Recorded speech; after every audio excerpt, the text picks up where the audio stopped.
Bonjour et merci de nous retrouver sur le plateau d'un cœur qui écoute votre émission de spiritualité. Aujourd'hui, nous avons le plaisir de recevoir Jean-Claude Gianada. Bonjour Jean-Claude. Bonjour Cyril. Alors nous avons choisi de vous recevoir aujourd'hui parce qu'on approche de la fête de la musique. Et puis vous, la musique, ça se voit avec la guitare sur votre genou, c'est une grande partie de votre vie. Alors les gens le savent pas trop, mais ça fait 40 ans qu'il fredonne ou chante vos chansons à la messe. On va reparler dans quelques instants. Juste avant, je crois que je vais vous demander de nous jouer un petit air. Chercher avec toi dans nos vies les pas de Dieu, Vierge Marie. Par toi accueillir aujourd'hui le don de Dieu, Vierge Marie.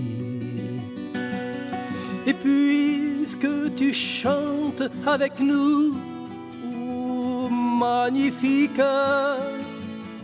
Vierge Marie, permets la Pâque sur nos pas, nous ferons tout ce qu'il dira. Chercher avec toi dans nos vies les pas de Dieu, Vierge Marie. Par toi accueillir aujourd'hui le don de Dieu, Vierge Marie. Puisque tu souffres avec nous, ô Gethsémani, Vierge Marie, soutiens nos croix de l'aujourd'hui entre tes mains. Voici ma vie, chercher avec toi dans nos vies les pas de Dieu, Vierge Marie. Par toi accueillir aujourd'hui le don de Dieu, Vierge Marie. Puisque tu demeures avec nous, oh, pour l'Angélus, Vierge Marie, guide nos pas dans l'inconnu, car tu es seul qui a cru.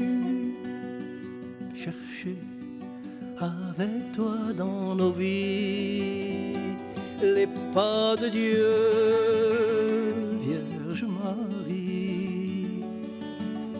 Par toi accueillir aujourd'hui le don de Dieu, Vierge Marie.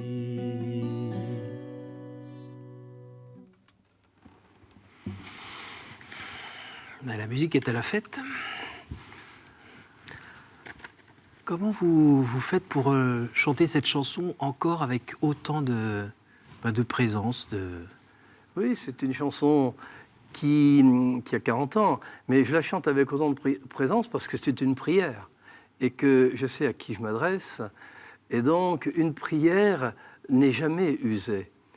Je la chante avec ma foi, je la chante avec mon amour pour Marie, et voilà la raison pour laquelle j'ai tant de plaisir à la chanter, à la prier plutôt.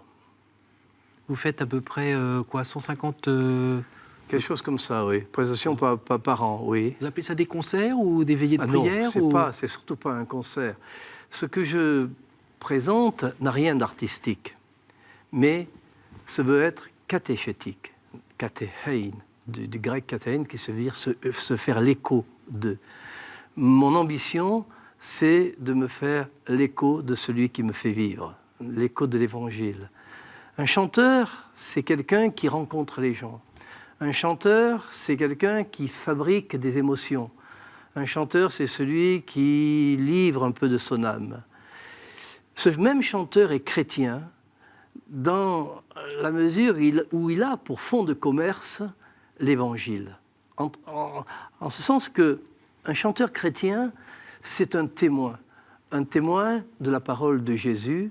Un chanteur chrétien, c'est une sorte de baladin, mettons de voyageur, d'itinérant, qui se donne pour mission non seulement de rencontrer les gens, non seulement de les rejoindre là où ils en sont, là où ils vivent, mais aussi, j'allais dire, de leur transmettre, de leur communiquer une espérance. Et tant mieux si cette espérance s'écrit avec un E majuscule.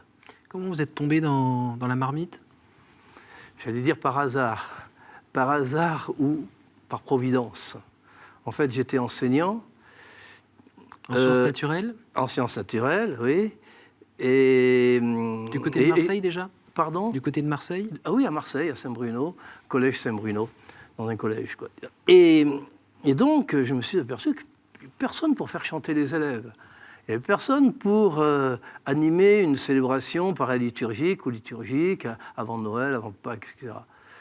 Alors j'ai acheté une guitare, j'ai appris 3 accords, et puis voilà, il fallait animer, que disons, un directeur, parce que j'étais directeur du collège.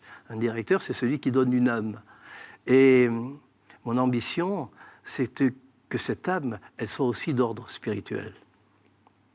Et c'est venu comme ça. Et c'est venu comme ça. On achète une guitare, on apprend 3 accords et on en voiture. Une guitare, on apprend 3 accords, et puis on sent que ça mord, quoi, disons. Hein. La mayonnaise prend.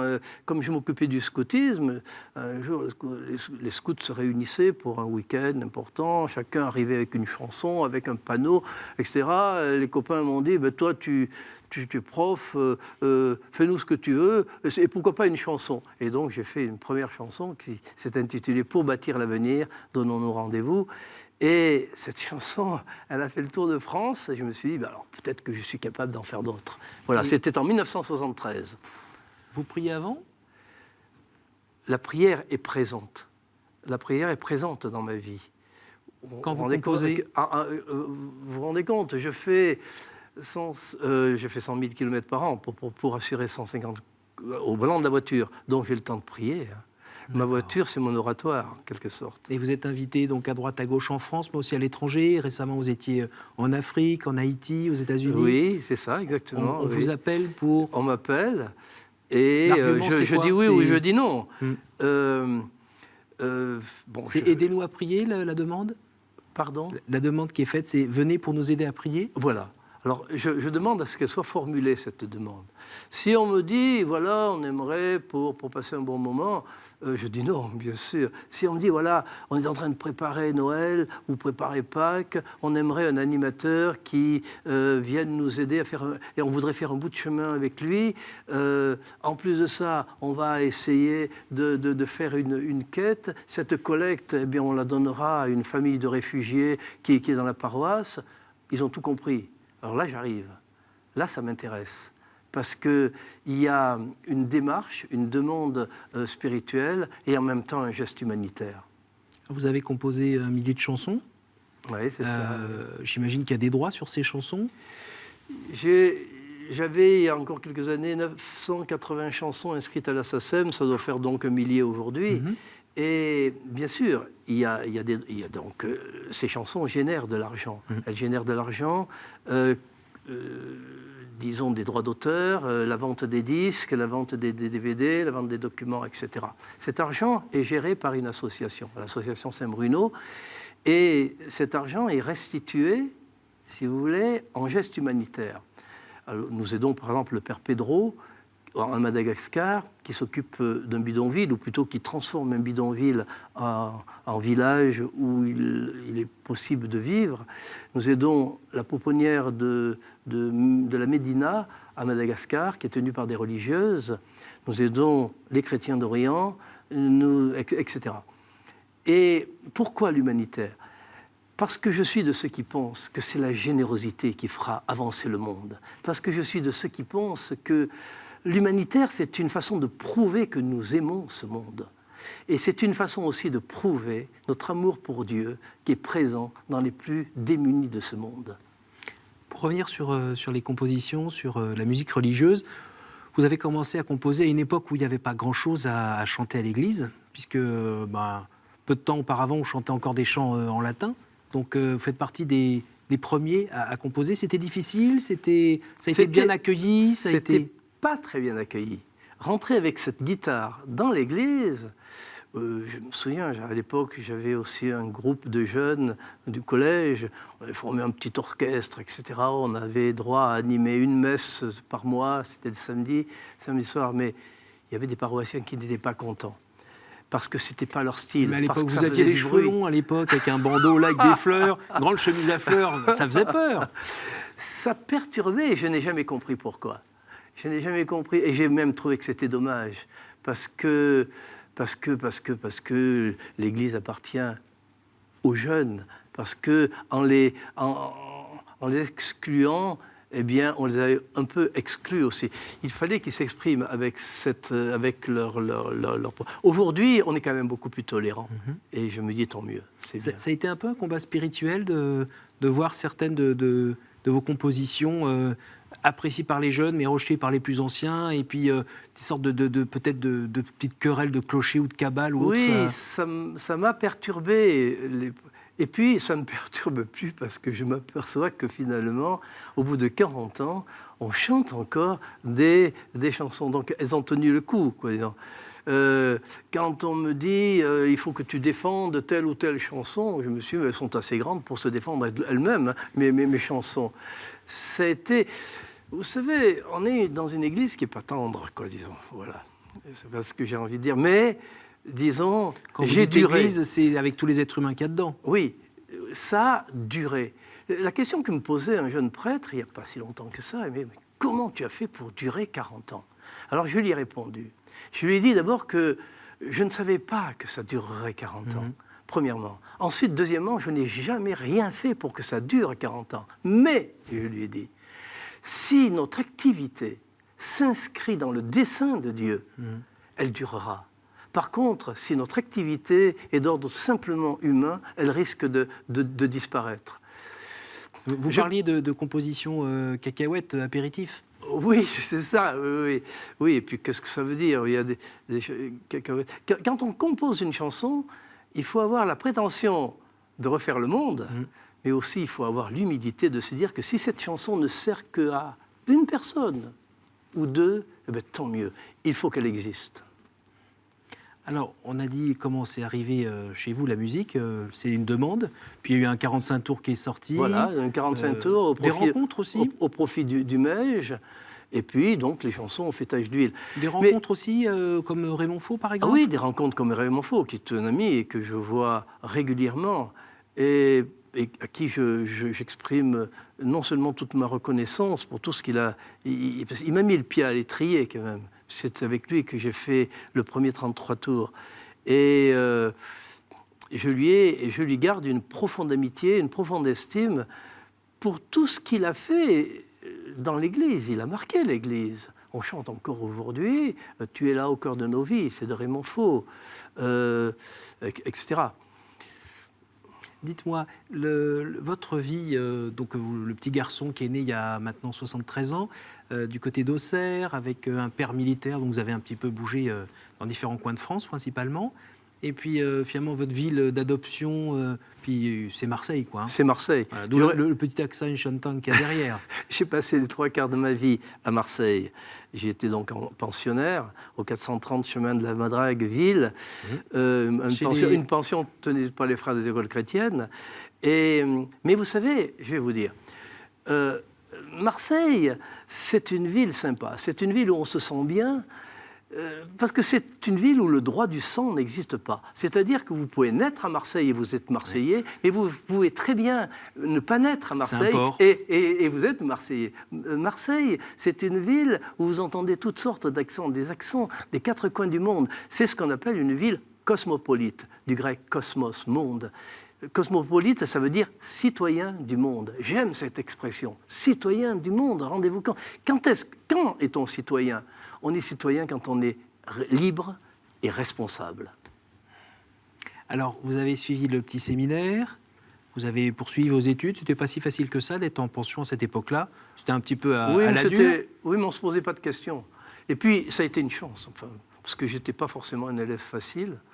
Et puis, j'ai été cadré et j'ai été donc poussé dans les études, alors que je n'étais pas forcément fait pour ça. J'étais un élève très moyen. Est-ce qu'on peut dire que dans ce cadre-là, c'est une époque où on n'allait pas non plus tous les week-ends rentrer dans sa famille, retrouver ses parents et sa sœur, c'est votre sœur? Oui, ma sœur, mon frère, oui, oui. Et est-ce qu'on peut dire que ça a permis de développer un peu votre vie intérieure? Je crois. Je crois que si j'ai la foi... D'abord, je crois que ce que je suis aujourd'hui, je le dois aux frères des écoles chrétiennes qui m'ont formé, qui m'ont aidé, qui m'ont... vous savez, éduquer, c'est en quelque sorte conduire, c'est amener, c'est élever. Ils m'ont élevé, et si je suis ce que je suis aujourd'hui, c'est à eux que je le dois. Alors je leur dis merci. Merci. Mais vous avez tellement aimé que vous êtes même entré chez eux. Je suis rentré chez les frères, j'ai fait donc un bout de route avec eux, et puis un jour, j'ai décidé de modifier ma route. C'est-à-dire que je n'ai pas quitté les frères, de toute façon je ne les ai jamais quittés, affectivement, mais je suis rentré dans ce qu'on appelle le tiers-ordre des frères des écoles chrétiennes, le tiers-ordre lassalien. Qui correspondait plus à votre état de vie, c'est-à-dire... Qui correspondait davantage à mon besoin de liberté et d'indépendance. Ouais. Et puis le côté troubadour aussi qui va sur les routes. Voilà, alors exactement. Que peut-être que les Lassaliens sont plus les frères des écoles chrétiennes, vivent en communauté. Ils vivent en communauté, ouais, exactement, vous avez tout compris. Quand vous avez à peu près vous avez eu la cinquantaine, là vous étiez à faire trop de choses à la fois, tout d'un coup ça fait pouf dans la tête. Exactement. Vous savez, j'étais prof. Personne n'allait en classe à ma place. De sciences naturelles. Oui, j'étais directeur. Personne ne faisait le boulot à ma place. Je passais mes week-ends et mes vacances sur les routes. C'était énorme. Avec, je vous dis, 150 prestations par an. C'est-à-dire qu'il y a un moment donné où trop c'est trop, oui. disons. Alors, c'est le burn-out. Il fallait que je fasse un choix. Soit j'abandonnais l'enseignement, soit j'abandonnais la chanson chrétienne.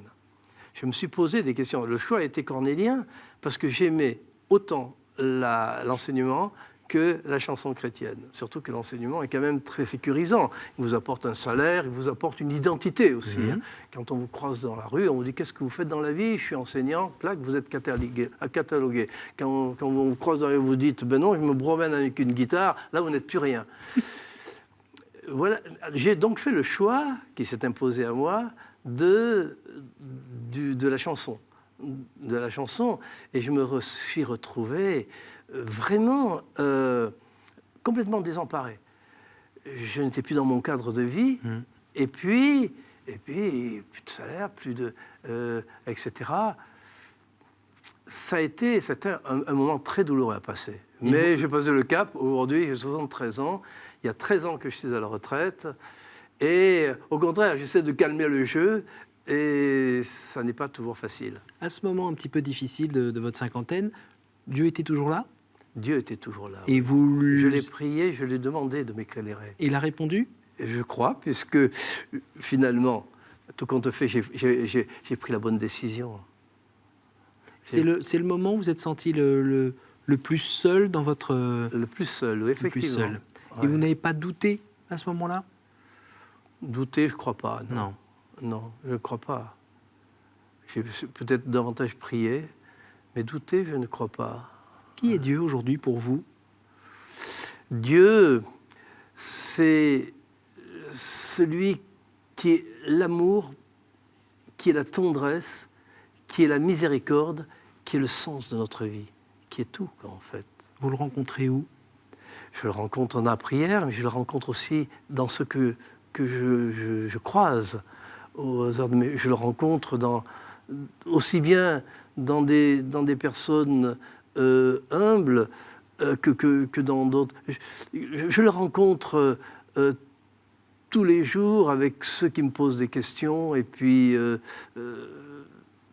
Dieu, on le rencontre aussi dans le silence, dans le chant, dans la lecture. dans la méditation. Qu'est-ce que vous pouvez dire de Dieu aujourd'hui que vous ne disiez pas quand vous aviez 50 ans, 30 ans, 15 ans?